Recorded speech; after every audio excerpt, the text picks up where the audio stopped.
감사합니다. 이렇게 귀한 시간 허락해 주신 목사님과 우리 성도님들께 감사를 드립니다. 제가 심방세동이라는 부정맥을 진단받은 때는 정확히 기억하지 못하겠습니다. 다만 신한여객 직장 신체검사 때였으며 지금 제 나이가 아브라함이 하나님 말씀에 순종하여 하란을 떠날 때 그 나이였던 75세이고 제가 신한여객에서 정년 퇴직한 지가 정확히 16년 전이니 아마 20년은 좋게 넘었을 겁니다. 신체검사를 끝내고 동료들과 웃고 떠들며 돌아가려는데 의사가 불러 심방세동이란 말 들어봤습니까? 하고 묻는 겁니다. 아니요, 그게 뭔데요? 라고 물으니 이걸 가지고 동네 주치의에게 보이고 주치의와 상의하십시오 라며 대답 대신 붉은 그래프가 그려진 종이 하나를 건네주었는데 그것이 제 심전도 검사 용지였습니다. 심방세동이랍니까?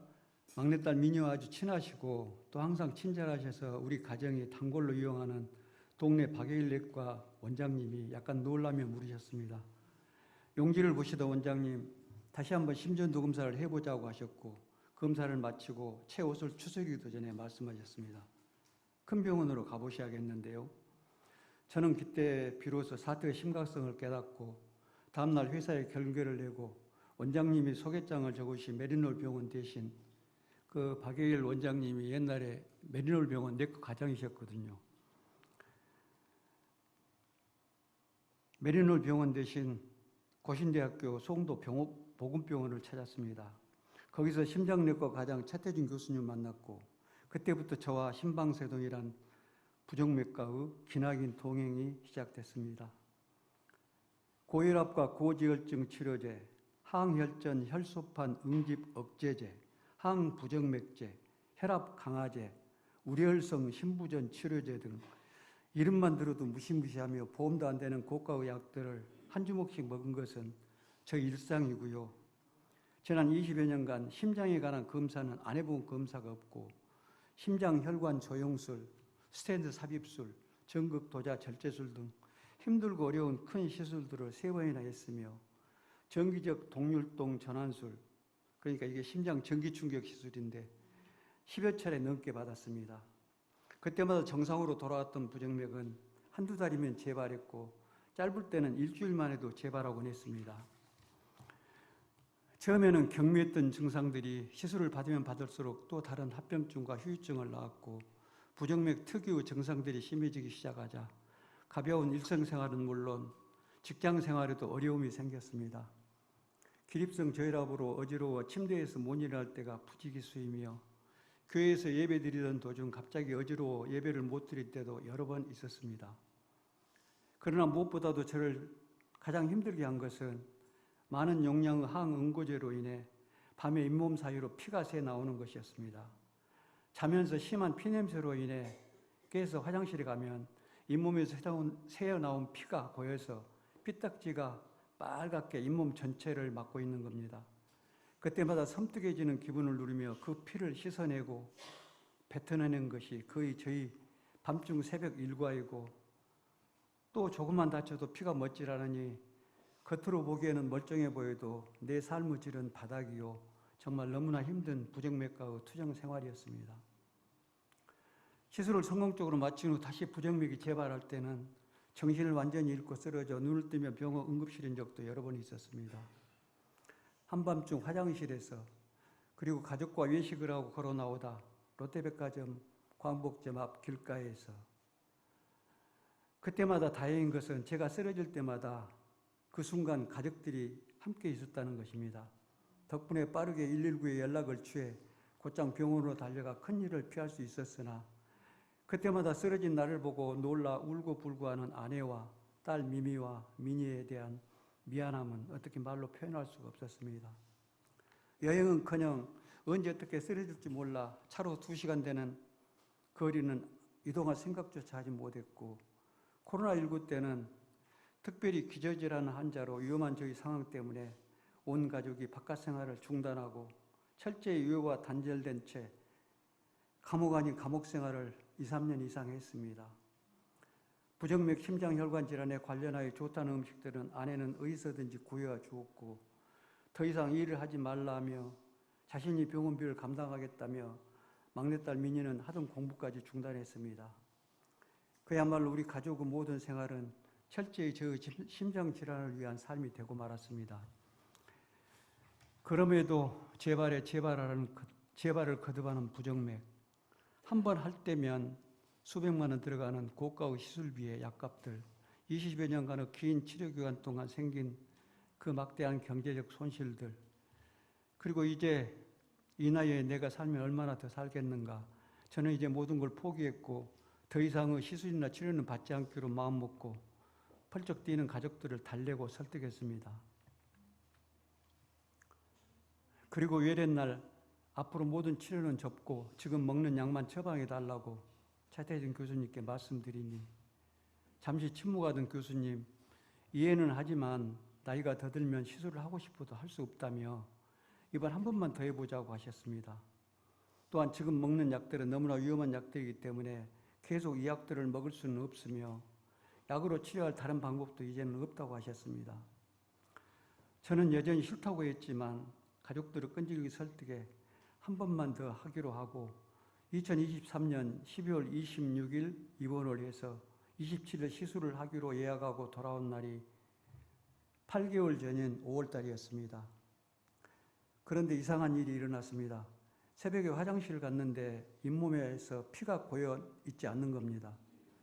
적게 나오고 뭐 그런 것이 아니고 아예 깨끗했습니다. 그러려니 했는데 그 다음 날도 잇몸 사이로 계속 피가 나오지 않았습니다. 똑같은 약을 똑같은 용량으로 복용하는데 정말 신기했습니다. 더 놀라운 건 항상 저혈압이던 혈압도 정상 범위 안에서 웃돌았습니다. 당연히 어지러움도 없어졌고요. 물론 부정맥은 여전했지만 그것만으로도 얼마나 감사한지. 그리고 시간이 흘러 12월 24일 주일 예배를 드리고 우리 성도님들의 응원과 기도를 받고 집에 돌아왔는데 병원에서 전화가 와서 내일, 그러니까 25일 입원을 하란 겁니다.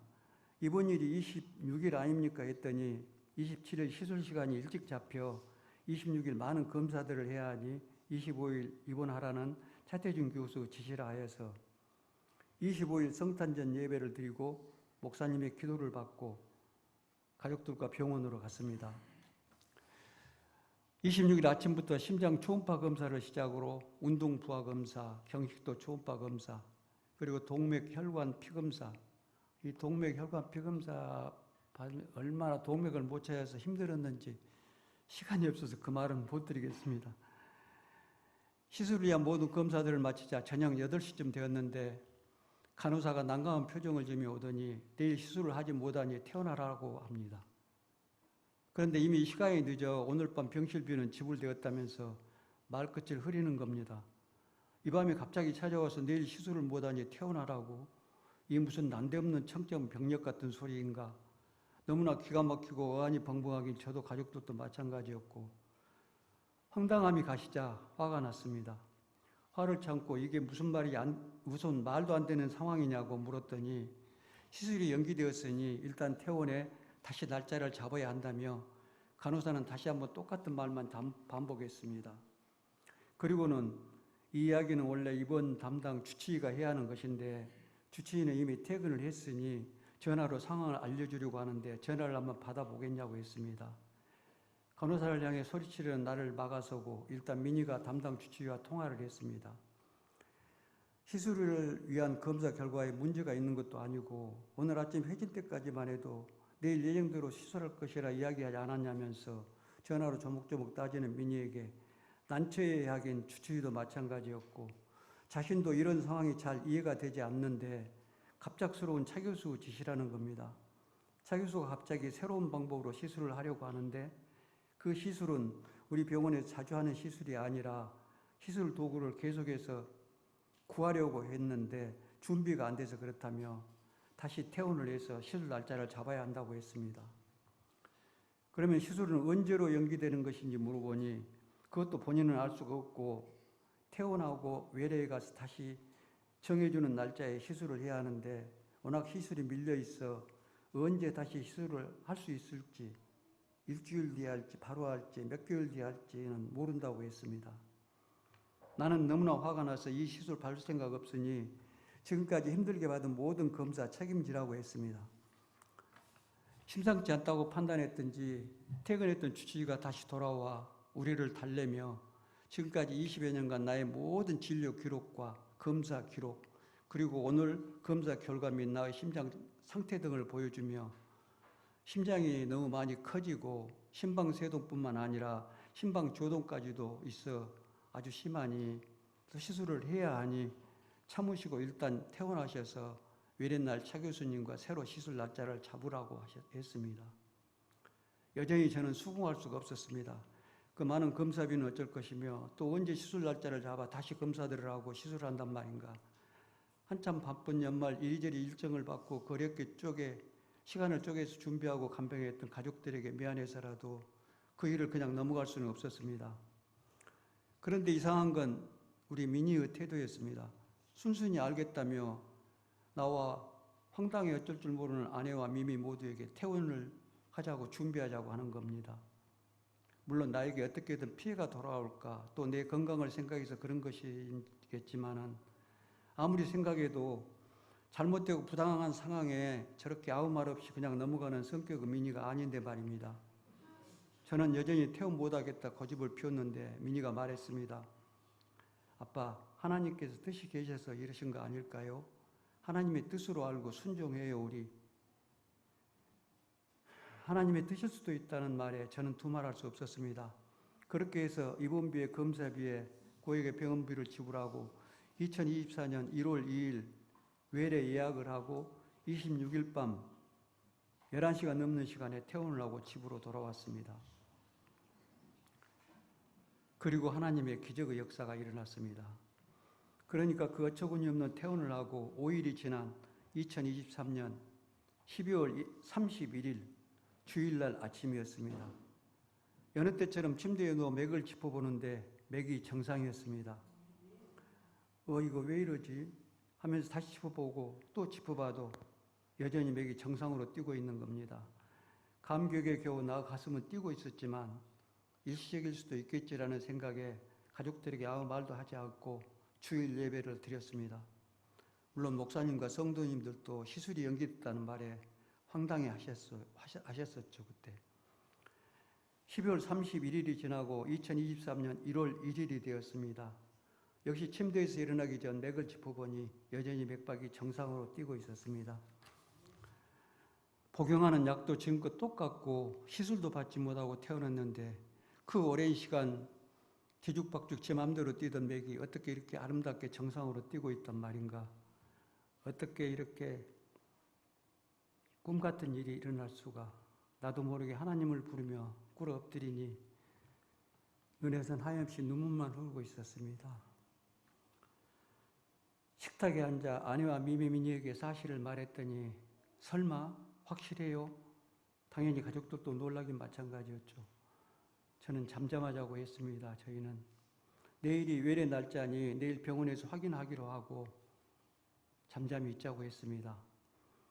다음 날 2일 보건병원에서 피검사, 엑스레이 그리고 심전도 검사를 했습니다. 역시 제가 본 심전도 검사 용지는 정상이었습니다. 드디어 차태준 교수와 진료 시간. 여느 때처럼 심전도 검사 용지를 내밀었더니 힐끗 용지를 쳐다본 차 교수 눈이 놀라는 것을 저는 느낄 수 있었습니다. 32일부터 맥이 정상 같은데 어떻습니까? 내가 물어봤더니 그렇네요. 맥이 돌아왔네요. 그 말뿐이었습니다. 그럼 시술은 왜 중지됐으며 앞으로 어떻게 하면 좋겠습니까? 다시 물었더니 잠시 침묵하고 있던 차 교수, 시술하려고 했던 전날 갑자기 생각이 바뀌었다면서 아무래도 같은 방식으로 시술하면 나의 상태로와 재발할 것 같아서 새로 도입된 3D 방식으로 시술을 해보려고 결정했는데 알아보니 시술 도구가 없어서 연기한 것이라면서 지금 정상맥으로 돌아왔으니 일단 지켜보기로 하고 8개월 뒤쯤 봅시다라고 했습니다. 생각 같아서는 시술 도구도 확인 않고 시술하려고 했느냐, 검사비도 다 돌려달라 하고 싶었지만 그 순간 전 차 교수도 하나님께서 쓰신 도구일 뿐이라는 생각이 들어 2024년 7월 23일 입원 예약을 하고 돌아왔습니다. 사실 제가 도마처럼 의심이 좀 많거든요.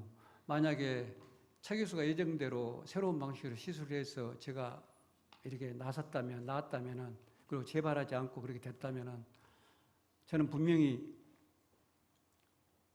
이렇게 하나님께서 이 시술을 막지 않았다면은 분명히 이 새로운 방식으로 시술을 해서 나았다고 그런 생각일 겁니다. 제 성품으로 봐서.